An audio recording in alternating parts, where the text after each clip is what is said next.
Hey folks, it's Frithgar here, how you doing? Welcome to a brand new series. We're going to be looking at Sid Meier's Civilization 6. Now, I do have a couple of DLCs, but I'm not going to do those to start with.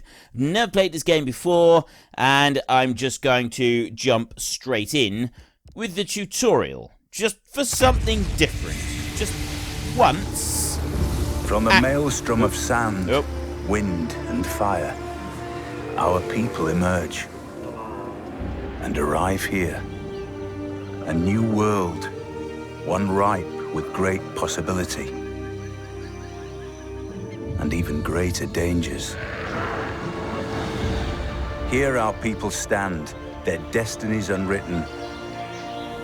Will they push forward into greatness? Or see themselves lost to the ages? Their fate lies in your hands. Okay, that's a pretty cool opening. That was a very cool opening. Right, we can play as Gilgamesh or as Cleopatra. It is here that we begin our journey of raising an empire from humble beginnings to greatness, and write your own version of history. Will you conquer the world in great battles, or be the first to send your people to the stars? Will you influence the world with the culture of your people, or will your beliefs spread to the ends of the earth? Only time will tell. All great civilizations begin with a great leader. Choose the civilization you would like to play through this tutorial below. Cleopatra of the Egyptian Empire rules a civilization of strong allies and great city builders. Gilgamesh of the Sumerian Empire rules vast lands and is a respected conqueror.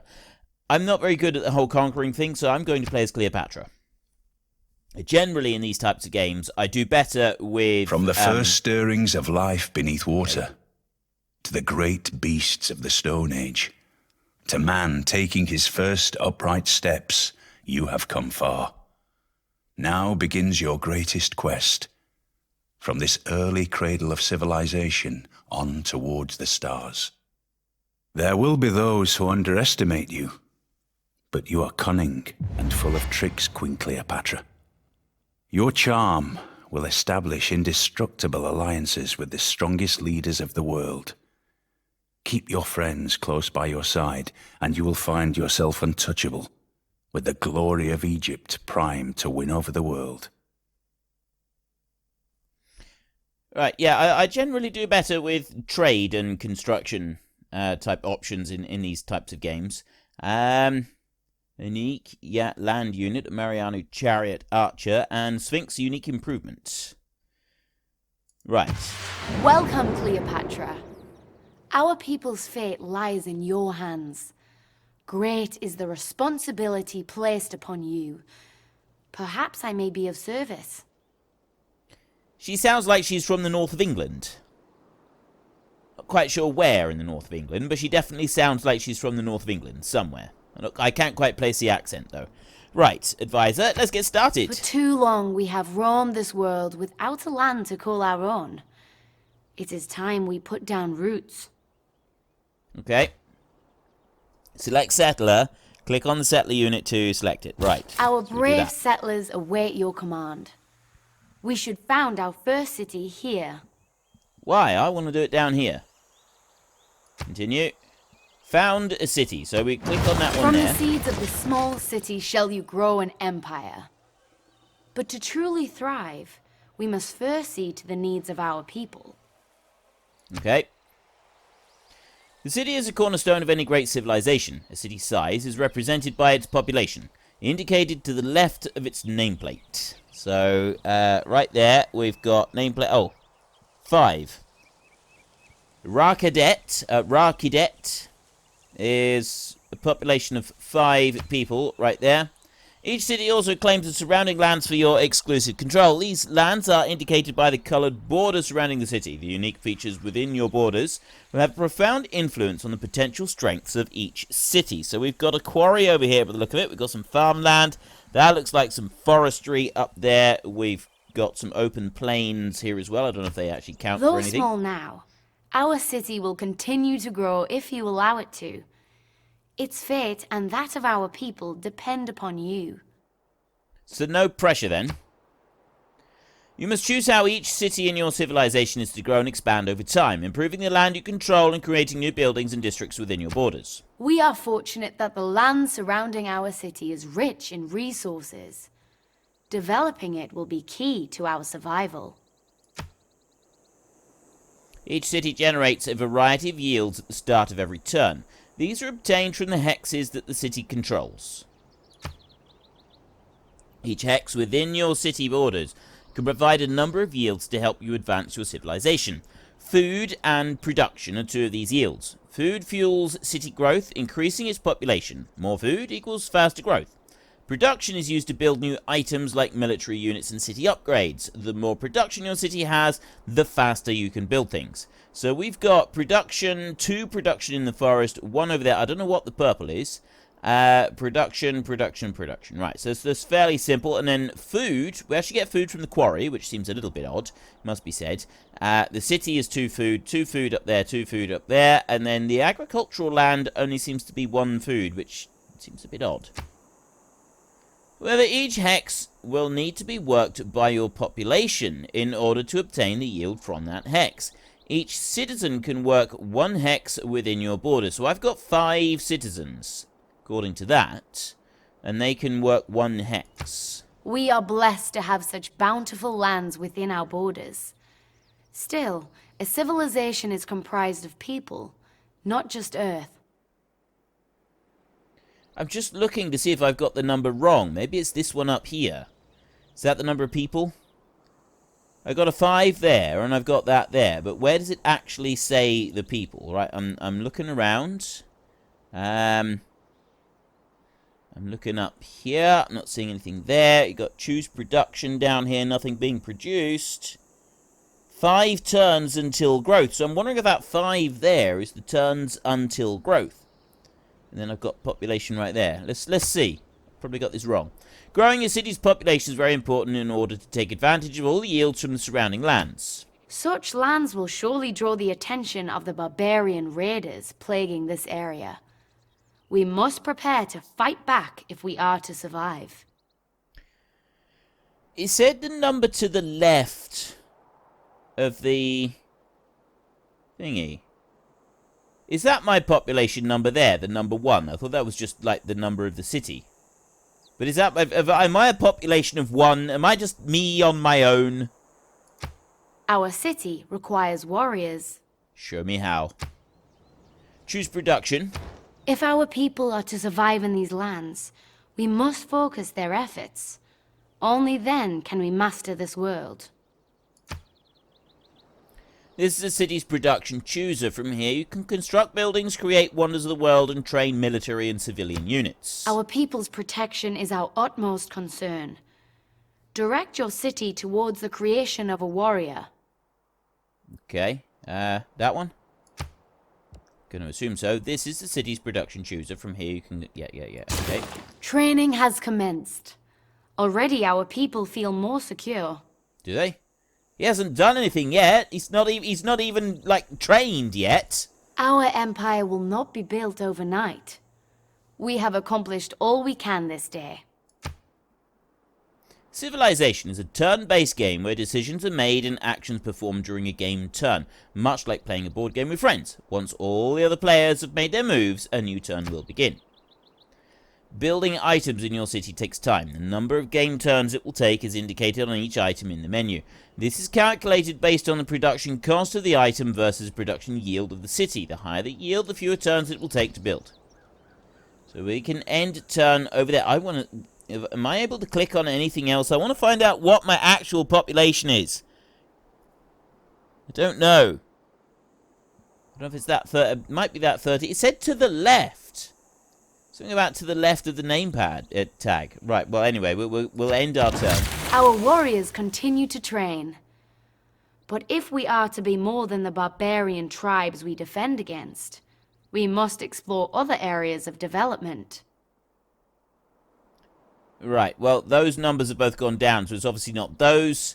I'm going to assume then it is that number there next to the shield, but that's above, to the right of the shield. None of this makes any sense. I thought that we had like 5 people, but it turns out we got 13 people. Okay. Choose research. There are those among us with minds adept at unlocking the world's secrets. We need only guide them. Okay, we can have astrology, mining, pottery, sailing. There doesn't seem to be very much sailing to do around here, so we could forget about that one for a minute. Pottery, I'm guessing mining might be useful, and also animal husbandry. The technological advancement of your people is attained through research. By completing the research on technologies, you'll unlock new ways to exploit the land, new military units, new city upgrades, and much more. Select research mining. Thought so. Animal husbandry allows harvesting of cattle, sheep, and deer. Improvement camp, improvement pasture. This one here, ooh, we can build Stonehenge if we have this one. We get a holy site and a shrine. Mine and quarry there. We've got a quarry.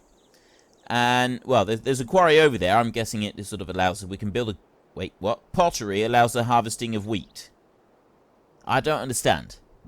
It unlocks the granary, and I'm assuming that you store the grain in great big pots rather than just in a big building then.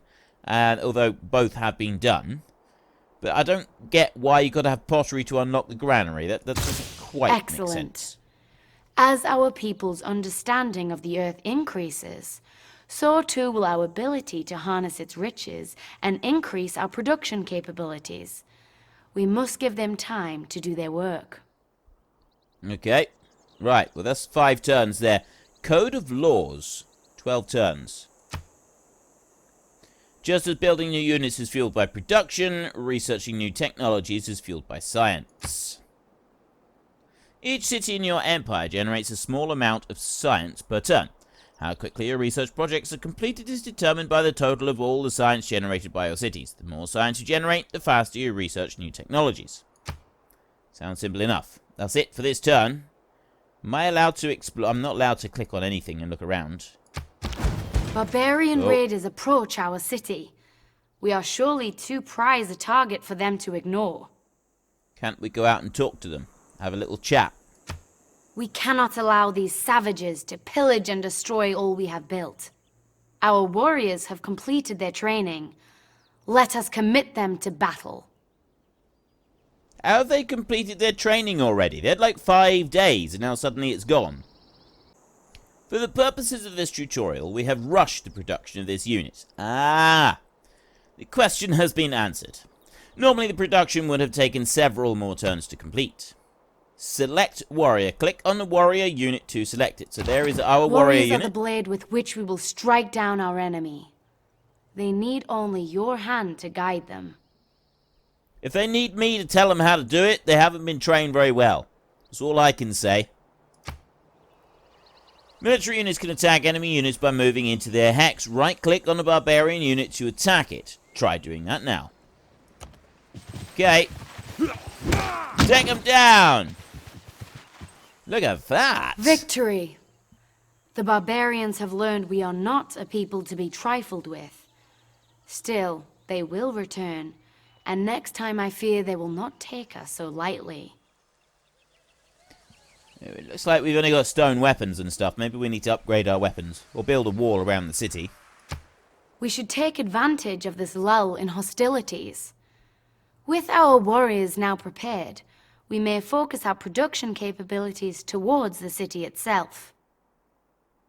Show me how.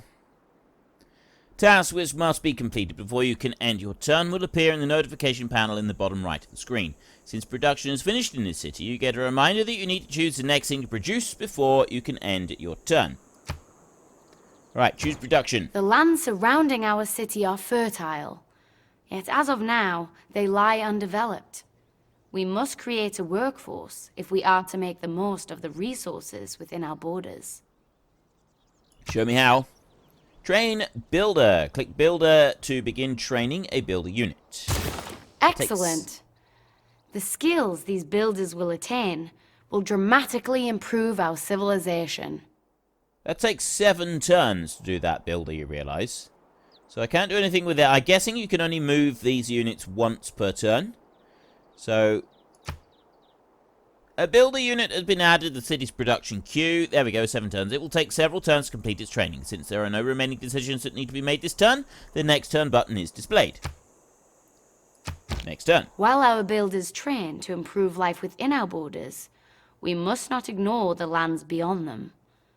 The only way to truly master this world is to understand it. Okay, show me how. At the beginning of the game, your city and the lands immediately around it are revealed. But the parts beyond, represented by blank parchment, indicate parts of the world you have not yet explored. Beyond combat, our warriors make for ideal explorers in this uncertain and hostile world. You need only give the word, and they shall set forth into the unknown. Sounds good to me. Select warrior. Warrior units have a movement range of 2. The blue-coloured indicator shown on the lands around the unit displays the furthest the selected unit can move in a single turn. So we could go there. I'm guessing because it's forest, it would actually slow us down. Which means that we can't go up there unless it's something else that's stopping us from going up there. We can go over this. That's 2. That's 2 over there. We can't go on to that one, I would assume, because get to there and you need... like it's half distance through forest or something. We'll go this way. It'll probably tell us where we got to go. Alone, on foot, the wildlands take a heavy toll on our troops. Perhaps there is a smoother path. Okay. Open terrain like plains and grassland only consume 1 movement point, whereas difficult terrain like woods and hills will consume 2 or more movement points. 2 or more movement points. Move the warrior unit to the highlighted location by right-clicking. Right. Here's that Already we are... our warriors' efforts bear fruit. They have come upon a small tribal village. Yeah, we are being directed. We don't get to have free range on this one. Tell me more. Exploring tribal villages can give your civilization one of many instant benefits, like granting an additional population in your city or awarding gold. It is a good strategy to explore as many tribal villages as possible. Well, sounds pretty good, pretty reasonable. This people seem different from the barbarian tribes we encountered. Perhaps we should make contact instead of combat. Yeah, I like this idea. Diplomacy. It's the way forward. Since your warrior unit has used all of its movement points, it is done with actions this turn. Production and research tasks are still in progress, so there are no other decisions to be made. Our warriors stand before the village gates. They await your command to enter. Okay. We'll get on the old radio and we'll radio to them that they've got to advance, because obviously I'm all the way back here and they're several days travel out at this point. So the only real way to communicate with them is via radio. Or magic. Or carrier pigeon. Something like that. Yeah. Carrier pigeons. We're using carrier pigeons. To explore a tribal village, move one of your units onto the tribal village hex. Try moving a warrior unit there. Now, oh, you got to click. You don't click on the hex, you click on the little symbol like that. And then right click. It would seem friendship has its rewards. Our success against the barbarians has reached this village. Impressed by our culture, they wish to rise up against their oppressors and join us in the fight against the Horde. Okay. All tribal villages will grant a reward when explored by a player. This tribal village has granted you a new scout unit, which has appeared in your city. There it is. It's a dog. Though not skilled in the ways of combat, this tribe possess a great knowledge of the land. Their ability to move through the terrain quickly makes them ideal scouts. We should put them to good use. Yeah, it's a dog. Right, I can see right there the icon, it's a dog. They wanted to join us. They want us to do all the hard work, and they've rewarded us by giving us a dog. See, it better not have fleas. That's all I'm saying. Better not have fleas. Notice that the scout unit has a movement of 3, allowing it to move greater distance than other units. Move the scout unit toward an undiscovered part of the map. We should employ these scouts with caution. They are excellent explorers, but poor warriors. It would be wise for them to avoid battle whenever possible.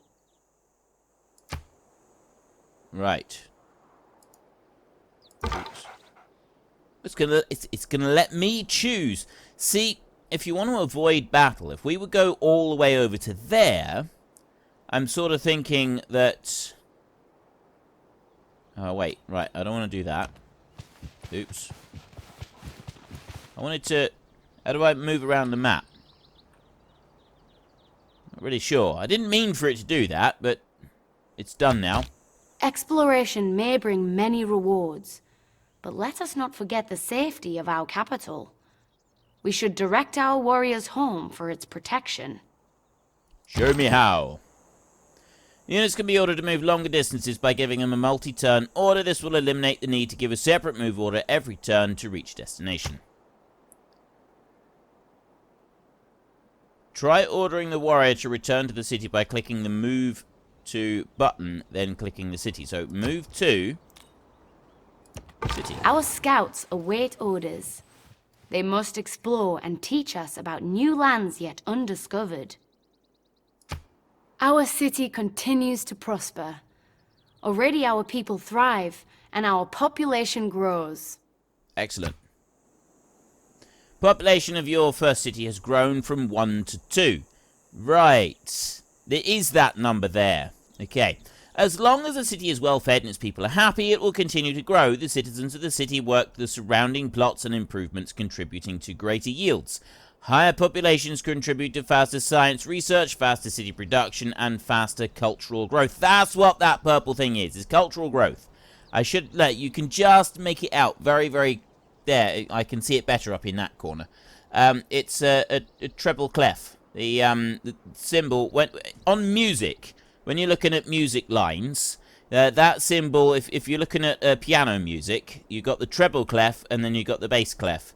The bass clef sort of looks like a funny-looking C almost, and then that one is on the top line. If you're looking at guitar music or music for a flute or something like that, it's generally only got one line. It'll have that symbol there in front of it. So that's cultural growth. It's always good strategy to not only found new cities to expand your realm, but also to grow those cities. Right, so we are taking this dude here, and I sent him over that way, but I don't want him to go that way. I want him to explore those mountains. That's where I'd really like him to go. There are no further matters to attend to today. Very good. Right. Right, so we can zoom in and out like this. Can I move around? I just left click and then I drag and that moves it around and you can zoom in. And you do get to zoom in reasonably well. I like this. While our forces prepare the defense of our city, our best minds have discovered how to extract precious resources from the earth itself. With an abundance of valuable stone nearby, our builders may be able to exploit this knowledge when they complete their training. Excellent. We've got 2 turns to wait for the builders.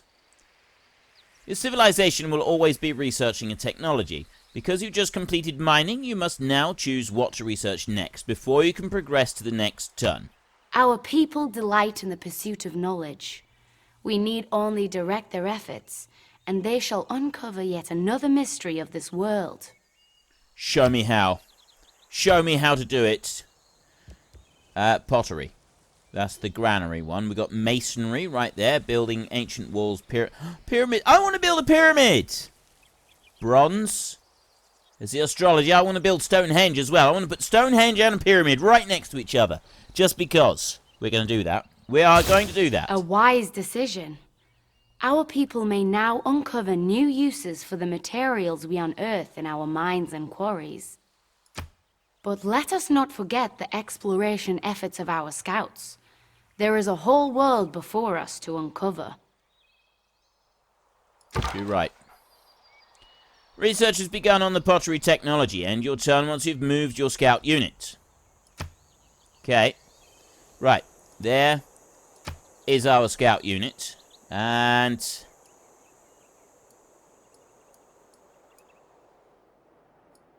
not letting me move it. I can't move around the map very easily. Okay, I'd like to go up onto that mountain. Let's move over this way. That's as far as we can go. We'll head that way. Oh, I see. Right, it's covering it back over again now. Right, next turn. Our citizens rejoice at the return of our brave warriors. Perhaps they should fortify their position to defend against the barbarian threat. Show me how.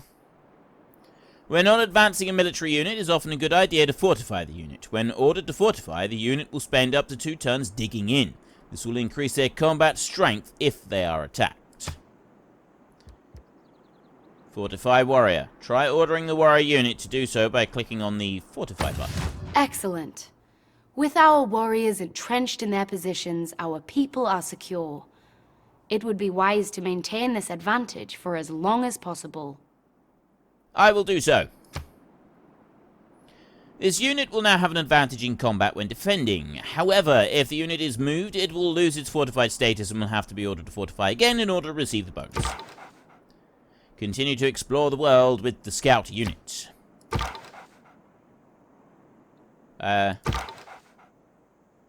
He's all explored out, dude. He's run out. Look, movement. He's all done. Okay, next turn. Now we can move him. So we will put him all the way over there. I got a quarry there. Stone, bonus resource. Fish requires safety. I'm going to head this way then. That's all I can do here. I got literally nothing else I can do at the moment. As our scouts continue to push onwards, let us turn inwards to our own capital. As our city grows, so too does our people's hunger. Okay. Our builders now stand ready. Constructing a farm on fertile lands within our city will increase our yield and better feed our people. Show me how. Builders can construct a wide variety of improvements to your land. The type of improvement they can build on a plot is often determined by the type of terrain. Plains and grassland plots are ideal for farms, which help increase population. We need to move the builder. So we'll move him to there. These plains possess rich soil, an ideal spot to plant our first crops. Shows how.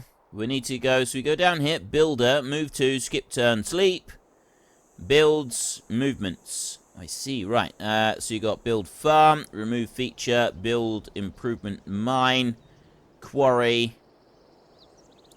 Right. Excellent. So we build a farm. With their stomachs full, What did he our just do? people prosper, and our population shall only grow. I don't know what he just did then, but that seemed like it was sort of some sort of explosive type situation going on. Constructing a farm here has increased the food yield from this plot from 1 food per turn to 2. The amount of food generated by our city determines how fast the population of that city grows. And unfortunately, folks, we have run out of time for today's episode. Sometimes you just cannot take over the entire planet in a single day. So we're going to take a short break. We're going to wander through the cornfields.